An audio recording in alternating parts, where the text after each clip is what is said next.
Break के बाद एक बार फिर से स्वागत आप सभी का। खबरों में आगे बढ़ते हैं और बात करते हैं अंतर्राष्ट्रीय जगत से जुड़ी महत्वपूर्ण खबर की, जहां मिडिल ईस्ट में बढ़ते तनाव के बीच में अब एक बड़ा कूटनीतिक ट्विस्ट सामने आया है। जहां एक तरफ अमेरिका ने अपनी ताकत दिखाई, तो वहीं अब बातचीत की टेबल पर नरमी भी नजर आ रही है। जी हां, अमेरिकी राष्ट्रपति डोनाल्ड ट्रंप, जो कि अपने यू टर्न के लिए काफी मशहूर है, एक बार फिर से बड़ा यू टर्न लेते नजर आए। प्रोजेक्ट फ्रीडम, जिसे कल ही लॉन्च किया गया था और अब आज उस पर ब्रेक भी लगा दिया गया। दरअसल प्रोजेक्ट फ्रीडम का मकसद साफ तौर पर था कि हॉर्मुज जैसे अहम तेल का जो रूट है उसको सुरक्षित करना, वहां पर जो फंसे हुए जहाज हैं उनको बाहर निकलना और जरूरत पड़ने पर सैन्य सुरक्षा देना। और फिलहाल इन सब पर अभी लग चुका है ब्रेक, लेकिन कहानी यहीं खत्म नहीं होती, क्योंकि हॉर्मुज स्ट्रेट में अमेरिकी नाकाबंदी अभी भी जारी रहेगी।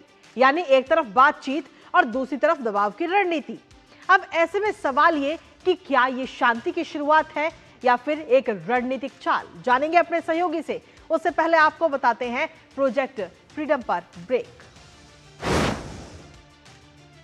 तो जी हां, प्रोजेक्ट फ्रीडम पर इस समय लग चुका है ब्रेक। ट्रंप ने प्रोजेक्ट फ्रीडम पर इस समय रोक लगा दी है, जिसे हाल ही में शुरू भी किया गया था और अस्थायी रूप से रोकने का ऐलान खुद अमेरिकी राष्ट्रपति डोनाल्ड ट्रंप की तरफ से इसको लेकर किया गया है। हालांकि एक दिन पहले ही इस प्रोजेक्ट को शुरू किया गया था और अब एक दिन बाद ही उस पर रोक भी लगा दी गई है। तो ऐसे में अब इस रोक लगने के बाद में ईरान से जल्द ही डील की उम्मीद भी कहीं ना कहीं जताई जा रही है कि जो बातचीत है और जो टेबल पर बातचीत होने की संभावना है वो भी इस समय बढ़ गई है और काफी ज्यादा उम्मीदें हैं कि कुछ ना कुछ हल इसका निकलेगा। लेकिन आखिर ये प्रोजेक्ट फ्रीडम आखिर है क्या, जिस पर ये रोक लगाई गई है, जिसे कल ही चालू किया गया था, कल शुरू किया गया था। तो ऐसे में दरअसल आपको बता दें कि अमेरिका का ये बड़ा सुरक्षा मिशन है प्रोजेक्ट फ्रीडम। हॉर्मुज स्ट्रेट को सुरक्षित बनाना इस प्रोजेक्ट फ्रीडम का लक्ष्य है, जहां पर जो आवाजाही कर रहे हैं जहाज दूसरे देशों के, उन फंसे हुए जहाजों को सुरक्षित वहां से निकालना, उस रास्ते को क्रॉस कराना। ग्लोबल ट्रेड रूट की जो पूरी सुरक्षा है उस पर सीधे तौर पर इस प्रोजेक्ट का फोकस है। साथ ही अगर हम देखें तो जो क्षेत्रीय तनाव है उसको घटाने की भी कोशिश इस प्रोजेक्ट के जरिए की गई और जरूरत पड़ने पर, अगर जरूरत पड़ती है तो ऐसे में सैन्य सुरक्षा भी तैयार की गई थी इस प्रोजेक्ट फ्रीडम के जरिए, जहां समुद्री सुरक्षा के लिए ये बड़ा कदम। लेकिन जैसे ही ये बड़ा कदम उठाया गया उसके तुरंत बाद ही अगर हम देखें तो अगले ही दिन इस पर यू टर्न भी ले लिया गया और इस पर रोक लगा दी गई। लेकिन रोक लगाने के साथ ही जहां एक तरफ रोक लगाई अमेरिकी राष्ट्रपति की तरफ से, वहीं दूसरी तरफ ये बात कही गई कि नाकाबंदी जो है हॉर्मुज स्ट्रेट पर वो जारी रहेगी। ट्रंप ने नाकाबंदी जारी रखने का ये ऐलान किया है और हॉर्मुज में अमेरिका की तरफ से जो ये नाकाबंदी है वो लगातार जारी रहेगी और जब तक फाइनल डील नहीं हो जाती तब तक वहां से यूएस नौसेना नहीं हटेगी। ये मैसेज भी दिया गया है और ईरान पर जो दबाव है वो कम नहीं होगा, साफ तौर पर यह कहा जा रहा है। लेकिन इसके साथ ही अगर हम देखें तो अमेरिका और ईरान के साथ में जो डील है वो अब कहीं ना कहीं तय होने की संभावना इस समय नजर आ रही है, क्योंकि अमेरिकी राष्ट्रपति डोनाल्ड ट्रंप की तरफ से सोशल मीडिया प्लेटफॉर्म ट्रुथ पर यह पोस्ट किया गया, जिसमें उन्होंने लिखा कि ईरान के विरुद्ध चलाए गए अभियान के दौरान हमें जबरदस्त सैन्य सफलता मिली है और इसको देखते हुए ईरान के प्रतिनिधियों के साथ एक पूर्ण और अंतिम समझौते की दिशा में काफी प्रगति हुई। हमने आपसी सहमति से ये निर्णय लिया कि प्रोजेक्ट फ्रीडम को कुछ समय के लिए रोक दिया जाएगा, लेकिन नाकाबंदी पूरी तरह से लागू और प्रभावी रहेगी। अब इस पर ताजा अपडेट ले लेते हैं। हमारे साथ में हमारे सहयोगी अखिलेश सुमन इस वक्त जुड़ रहे हैं, सीधा उनका रुख करते हैं। अखिलेश, अमेरिकी राष्ट्रपति डोनाल्ड ट्रंप, जिन्होंने हाल ही में शुरू हुआ प्रोजेक्ट फ्रीडम पर फिलहाल के लिए ब्रेक लगा दिया है, लेकिन इसके पीछे क्या प्रमुख वजह आपको नजर आती है? क्योंकि शांति की शुरुआत या फिर एक रणनीतिक चाल? क्योंकि अगर हम देखें तो अगर ऑपरेशन पर रोक लगाई है तो फिर ये नाकेबंदी क्यों जारी है?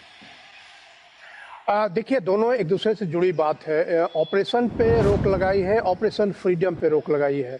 मतलब स्टेट ऑफ हॉर्मुज को जो फिर से खोलने की जो अमेरिकी की कार्रवाई थी, उस अमेरिकी कार्रवाई पे फिलहाल उन्होंने रोक लगाया है। लेकिन इससे दुनिया को कोई फायदा नहीं होगा।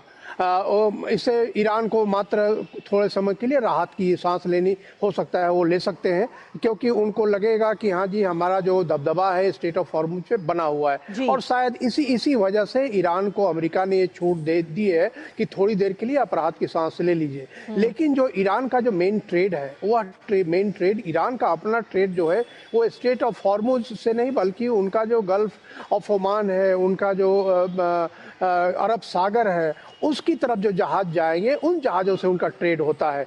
स्ट्रेट ऑफ हॉर्मुज से ईरान के जहाज भले निकल भी जाए, लेकिन अगर गल्फ ऑफ ओमान और अरब सागर में आएंगे तो उन पर अमेरिका रोक लगाएगा। तो ईरान पे एक तरह दबाव की भी रणनीति है और दूसरी तरफ ईरान को एक तरीके से राहत भी दी गई है कि उनका जो अपना ईगो है वो ईगो सेटिस्फाइड है। दूसरी तरफ ये भी दुनिया के कई देशों ने ईरान पे फिर से दबाव बनाया है, जैसे फ्रांस के राष्ट्रपति इमैनुअल मैक्रोन ने ईरान को कहा है कि वो स्ट्रेट ऑफ हॉर्मुज खाली करे।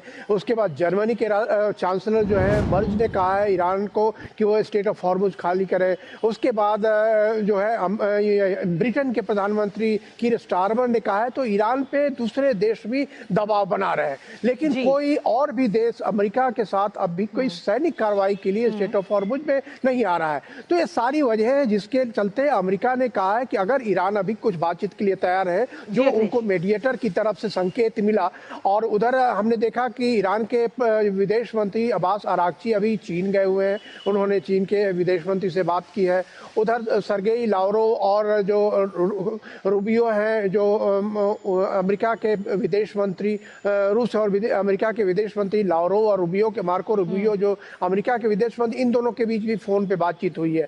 तो इस तरह की जब नई गतिविधियां तेज हुई हैं, इसके बाद ही अमेरिका ने अपना जो ऑपरेशन फ्रीडम है अभी रोकने का ऐलान किया है, ताकि बातचीत को एक नया मौका दिया जा सके। बहुत बहुत शुक्रिया तमाम जानकारी हमारे साथ साझा करने के लिए अखिलेश, इस महत्वपूर्ण खबर से जुड़ी हुई।